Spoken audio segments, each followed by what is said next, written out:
Story 1. Craig and Max, the golden retriever, was 22, just out of college, doing odd jobs in my small town, babysitting, cleaning houses, running errands, anything that paid cash. One woman recommended me to a man named Craig. He needed someone to stay at his house to look after his golden retriever Max for a full week. He said Max was anxious and needed company overnight. The pay was good, so I agreed. Craig was in his late 40s, tall with wire-rimmed glasses.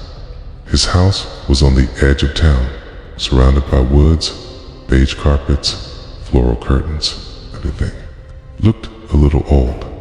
The first 2 nights were normal, watching TV in the living room, walking Max at night, sleeping with him curled at my feet. On the 3rd night, I noticed a digital alarm clock on the dresser. It looked too new for the room, black plastic with a blue glowing display. And above the numbers, a small pinhole pointed straight at the bed. My stomach dropped. It was a hidden camera.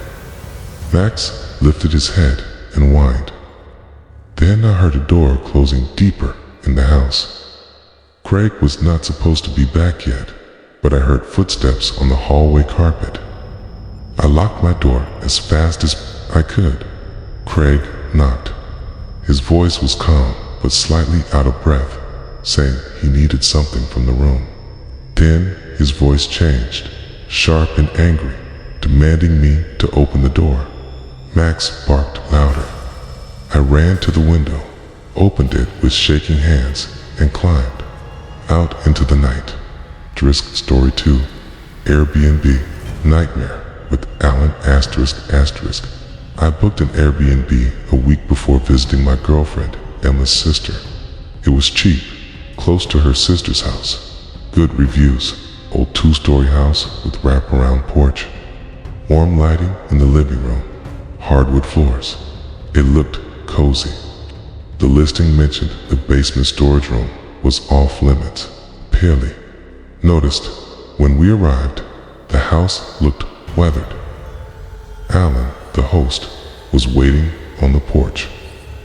Tall, slightly hunched, late 50s, thin gray hair, pressed flannel shirt. Smile didn't reach his eyes. He showed us around. Bedroom upstairs, large bed, dresser, mirror, basement door locked. He said it was off limits. First night, quiet. Sometime after midnight, I heard a faint, dull thud from below. Second night, around 2:30 a.m., footsteps, pauses, breathing between the steps. Third night, basement, smelled faintly unpleasant, metallic clinking. Footsteps again. Fourth night, Emma noticed the smoke detector looked strange. I checked. Inside was a small camera with a green light on. Another tiny lens near the dresser mirror, both aimed at the bed. We packed and left immediately. Called the police. Officers found Alan hiding in the basement closet, monitors showing camera footage. Alan arrested, charged with criminal trespass, an invasion of privacy. We received an Airbnb voucher, but we will never forget the experience. We stick to hotels now. Story 3. Roommate Eric and the hidden camera. My name is Joe. I live with a roommate Eric. We met through a Facebook housing group. At first, everything was fine. Opposite work schedules. Polite, quiet. Then little things started happening. Closet left open. Desk chair turned. Feeling like someone had been in my room. One Saturday, while cleaning, I noticed a tiny black dot in the corner of my room. A small wireless camera aimed at my bed. I felt sick. The only person with access was Eric. He wasn't home. I hid the camera in my nightstand drawer. 2 nights, nothing happened. Third night, Around 3 a.m., I heard wood sliding. Someone rifling through my drawer. It was Eric. He froze, looked at me, said he knew I was awake. His excuse, he thought I was stealing.